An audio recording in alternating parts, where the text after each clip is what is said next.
Wassalamualaikum warahmatullahi wabarakatuh dan salam pramuka. Untuk seluruh siswa baru SMA Jenderal Sudirman Kalibaru yang hari ini mengikuti masa pengenalan lingkungan sekolah atau lebih dikenal MPLS, saya ucapkan selamat datang dan selamat bergabung dengan SMA Jenderal Sudirman Kalibaru. Hari ini saya akan membawakan materi tentang kepramukaan, dan sebelum saya menyampaikan materi tentang kepramukaan, terlebih dahulu saya perkenalkan diri dulu. Nama saya Adi Susanto atau Pak Santo, lebih dikenal begitu untuk sehari-harinya, dan saya mengampu mata pelajaran bahasa Indonesia. Untuk hari ini saya akan menyampaikan materi tentang kepramukaan. Untuk yang pertama, saya yakin kalian semuanya sudah kenal dengan yang disebut dengan pramuka, karena mulai dari SD, SMP, dan sekarang pun di SMA, kalian nanti juga akan bersama dengan kegiatan pramuka. Pramuka, seperti yang kalian tahu, adalah singkatan dari Praja Muda Karana, yang berarti kaum muda yang suka berkarya. Di Indonesia sendiri, pendidikan kepramukaan atau yang dengan pramuka itu sudah mulai diadakan pada tahun 1961. Akan tetapi gerakan pramuka pada zaman itu sejatinya adalah gerakan pramuka pada zaman penjajahan Belanda dengan nama kepanduan. Kegiatan kepramukaan itu dulu adanya atau awalnya dirintis oleh seorang yang berkebangsaan Inggris dengan nama Mayor Jenderal Robert Baden-Powell, yang meluncurkan suatu gagasan tentang pendidikan luar sekolah untuk anak-anak Inggris dengan tujuan agar mereka menjadi manusia-manusia yang baik, yang sesuai dengan keadaan dan kebutuhan kerajaan Inggris pada saat itu. Baden-Powell pada saat mereka melaksanakan kegiatan kepanduan sempat menulis buku berjudul Scouting for Boys, yang buku tersebut berisi tentang pengalaman-pengalaman di alam terbuka bersama pramuka dan latihan-latihan yang diperlukan dalam kegiatan kepramukaan. Sedangkan sejarah kepramukaan di Indonesia itu dimulai pada tahun 1961. Ini didasarkan pada keputusan Presiden nomor 112 pada tahun 1961 tanggal 5 April 1961, yaitu tentang panitia pembantu pelaksana pembentukan gerakan pramuka dengan susunan keanggotaan seperti yang disebutkan pada keputusan Presiden nomor 9 tanggal 9 Maret tahun 1961. Dan untuk saat ini di Indonesia dikenal dengan peringatan Hari Pramuka pada tanggal 14 Agustus 1961. Itu adalah sejarah tentang kepramukaan dunia dan kepramukaan di Indonesia. Setelah kita tahu sejarah dari pramuka, baik sejarah kepramukaan dunia maupun sejarah kepramukaan di Indonesia, berikut kita akan mempelajari tentang tujuan kegiatan pramuka. Setiap kegiatan tentunya pasti akan mempunyai tujuan sehingga kegiatan tersebut bisa bermakna atau berguna untuk kehidupan anggotanya di masa yang akan datang. Demikian juga dengan pramuka. Pramuka juga mempunyai tujuan dari kegiatan-kegiatan yang dilakukan. Adapun tujuan-tujuan tersebut adalah, yaitu yang pertama, setiap anggota pramuka nanti akan memiliki kepribadian yang beriman, bertakwa, berakhlak mulia, berjiwa patriot, taat hukum, dan sebagainya, serta menjunjung tinggi nilai-nilai luhur budaya bangsa. Itu tujuan kegiatan pramuka yang pertama. Untuk tujuan kegiatan pramuka yang kedua adalah menjadikan warga negara yang berjiwa Pancasila, setia dan patuh kepada Negara Kesatuan Republik Indonesia, serta menjadi anggota masyarakat yang baik dan berguna dan dapat membangun dirinya sendiri secara mandiri dan bersama-sama bertanggung jawab untuk membangun bangsa Indonesia. Nah, mengacu pada tujuan-tujuan tersebut, maka kegiatan kepramukaan di Indonesia itu sekarang sudah diterapkan menjadi tujuan kegiatan ekstrakurikuler pramuka. Untuk itu makanya mengapa di setiap sekolah selalu ada kegiatan pramuka, karena tujuan dari pemerintah dengan adanya kegiatan kepramukaan ini bisa membentuk jiwa-jiwa patriot yang bisa mengamalkan Pancasila dan bisa meneruskan pembangunan Indonesia. Setelah kita tahu tujuan kegiatan kepramukaan, berikutnya kita akan membahas tentang apa sih fungsi kegiatan kepramukaan. Banyak sekali fungsi atau kegunaan atau manfaat dari kegiatan kepramukaan.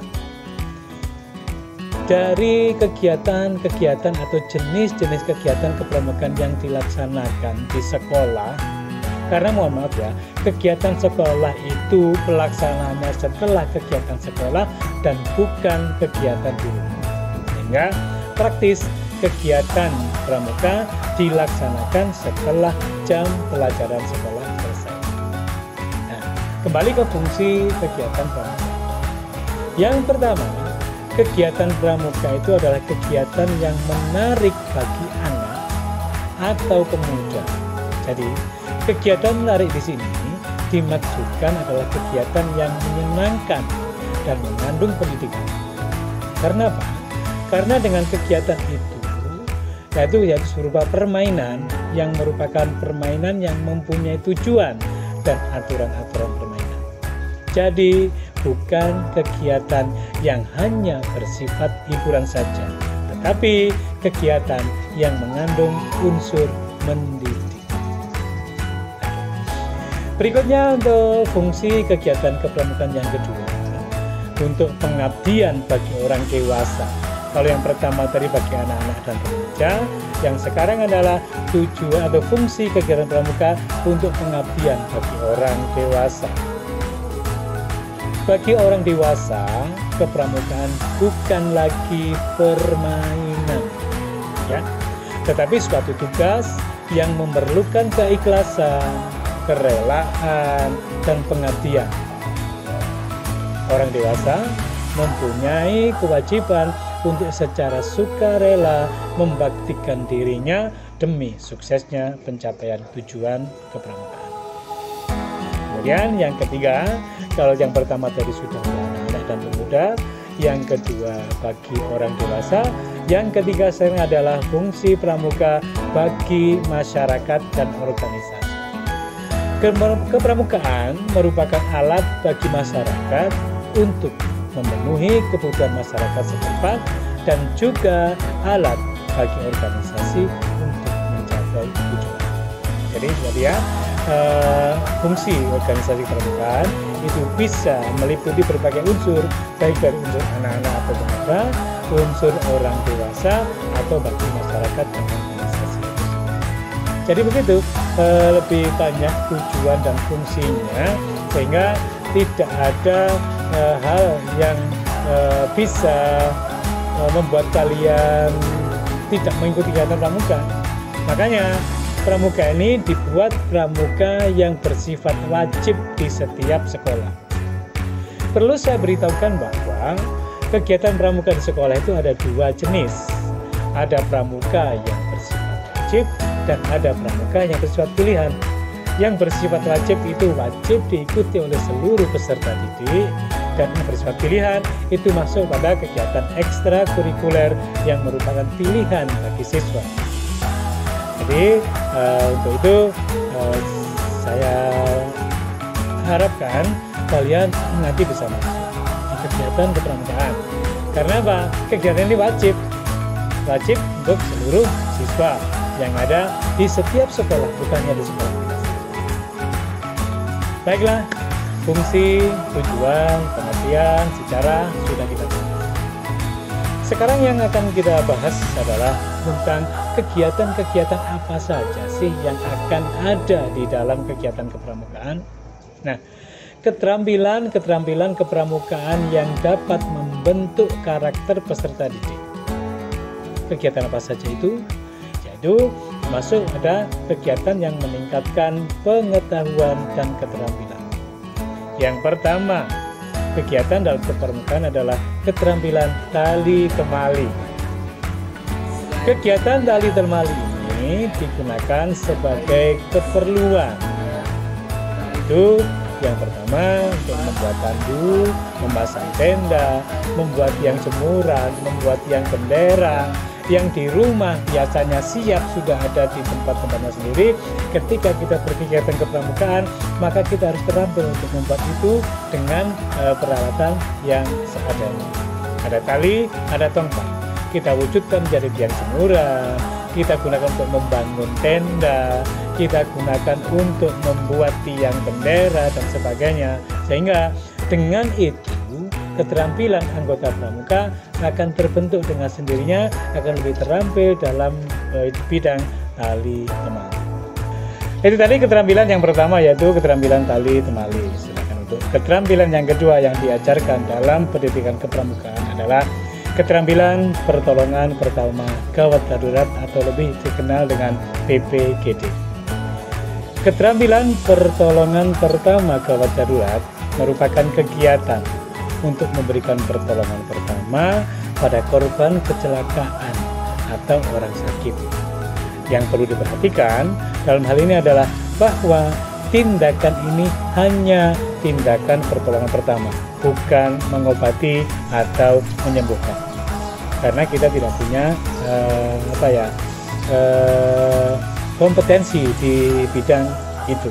Sehingga tujuan dari PPGD adalah hanya meringankan beban korban atau penderita sampai dengan datangnya tenaga medis.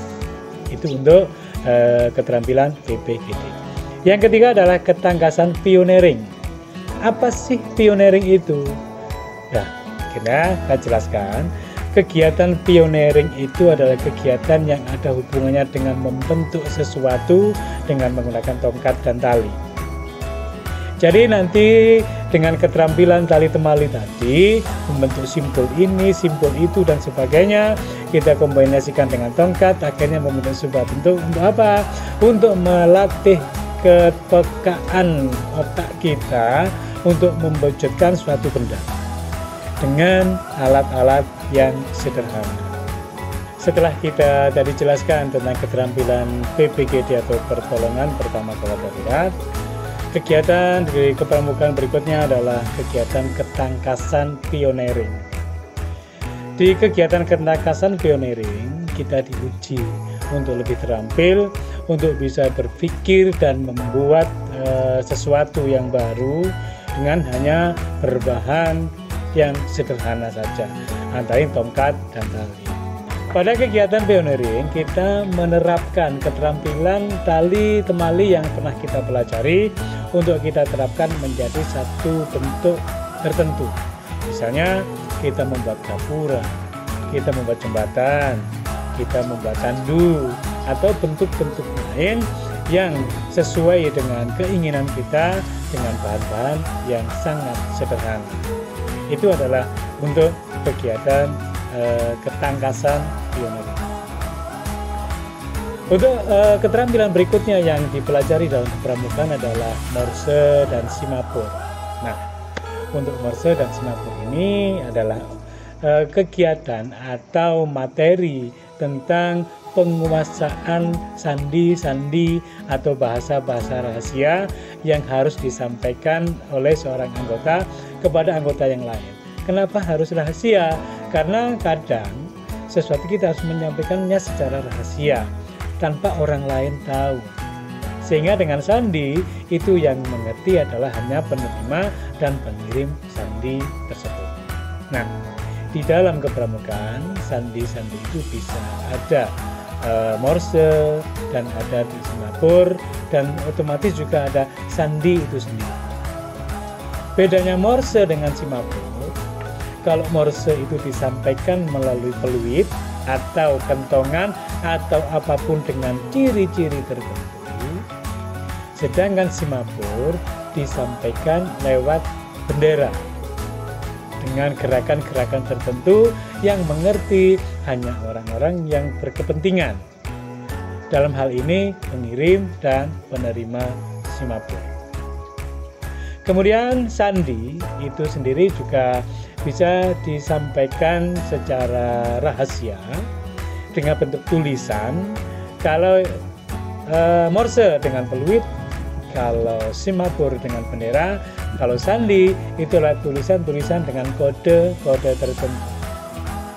Contoh sandi yang ada di pramuka ada sandi kotak biasa, ada sandi kotak ganda, ada sandi rumput, ada sandi AZ, ada sandi-sandi yang lain lah yang selalu banyak sekali kita pelajari di bidang kepramukaan. Jadi kita bukan hanya bersenang-senang saja di pramuka, otomatis tujuannya memang bersenang-senang tetapi dengan mendapatkan ilmu yang bermanfaat, keterampilan yang berguna, dan banyak lagi hal-hal lain positif yang diterapkan dalam kegiatan kepramukaan. Makanya pemerintah membuat kegiatan ini dan diwajibkan di setiap sekolah.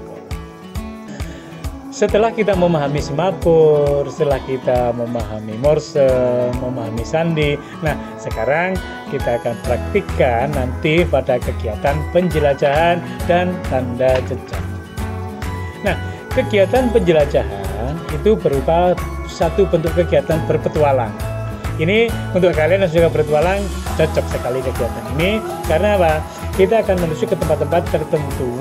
Nah, di situ nanti di tempat baru otomatis kita memerlukan petunjuk untuk menuju ke tempat yang kita tuju. Nah, di kepramukaan kita bisa menggunakan tanda jejak untuk memakai petunjuk-petunjuk kepada anggotanya agar mengikuti petunjuk itu untuk menuju tujuan yang kita harapkan di sana. Tanda-tanda jejak itu kita bisa menggunakan apapun yang bisa kita temukan di jalan tersebut. Bisa kita menggunakan ranting, bisa menggunakan batu, bisa menggunakan coretan-coretan di pohon, atau bentuk-bentuk yang lain yang merupakan tanda-tanda khusus yang mengisyaratkan agar kita menuju ke arah tersebut. Menarik bukan kegiatan kepramukaan? Nah, untuk itu jangan sampai kalian lepas dari kegiatan ini karena kegiatan ini membawa dampak yang positif untuk remaja. Oke. Jadi setelah itu kegiatan pengembaraan sudah, penjelasan sudah, yang terakhir adalah kegiatan baris berbaris. Nah, ini adalah salah satu ciri khas kegiatan kepramukaan yaitu baris berbaris. Baris berbaris di sini ditujukan agar kita lebih disiplin, lebih kompak, lebih serasi dengan teman yang lain, lebih bisa menerapkan seni dalam baris berbaris. Kenapa harus kompak? Kalau kalian baris dalam satu tim nggak kompak, maka barisnya tidak akan jadi. Nah, itulah tidak disiplin. Kenapa harus disiplin? Ya disiplin karena kita harus mematuhi perintah dan apa-apa yang ada. Jika kita tidak apa-apa siap, maka kita siap. Istirahat, kita istirahat. Itulah di situ kita disiplin untuk menjadi manusia yang disiplin, tegas, dan bertanggung jawab. Berikut akan saya kenalkan tentang kelompok-kelompok yang ada di kepramukaan. Ya. Nah, di kepramukaan itu kegiatannya dibagi berdasarkan kelompok-kelompok usia. Jadi kelompok SD itu ada dua kelompok. Kelompok yang masih umur 7 sampai 10 tahun itu masuk ke kelompok siaga. Disiagakan dulu, disiapkan dulu, ya. Nah, kemudian mulai umur 11 sampai dengan 15 itu masuk kelompok penggalang. Digalang, dikelompokkan, dikumpulkan, ya. Di penggalang nanti ada tingkatan-tingkatannya. Nah, setelah umur 15 tahun kalian masuk SMA, kalian masuk pada kelompok penegak. Jadi setelah disiagakan, digalang kemampuannya, kemudian ditegakkan kedisiplinan.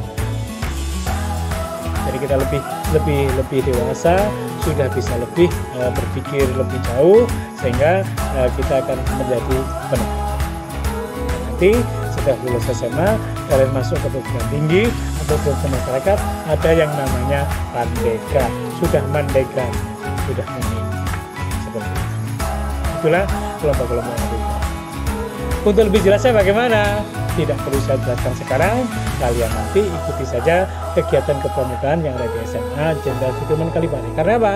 Karena ini adalah kegiatan wajib yang harus diikuti oleh seluruh peserta didik, terutama yang kelas 10. Demikian yang bisa saya sampaikan. Ada kurang lebihnya saya mohon maaf. Tetap semangat menjalani kehidupan di masa pandemi, tetap jaga kesehatan, tetap terapkan protokol kesehatan, jangan lupa jaga imun, jaga iman. Itu yang bisa saya sampaikan. Setelah ini kita akan ada sesi tanya jawab, dan apapun unek-unek yang ada dalam pikiran kalian silakan disampaikan dalam sesi tanya jawab. Saya akhiri, wassalamualaikum warahmatullahi wabarakatuh.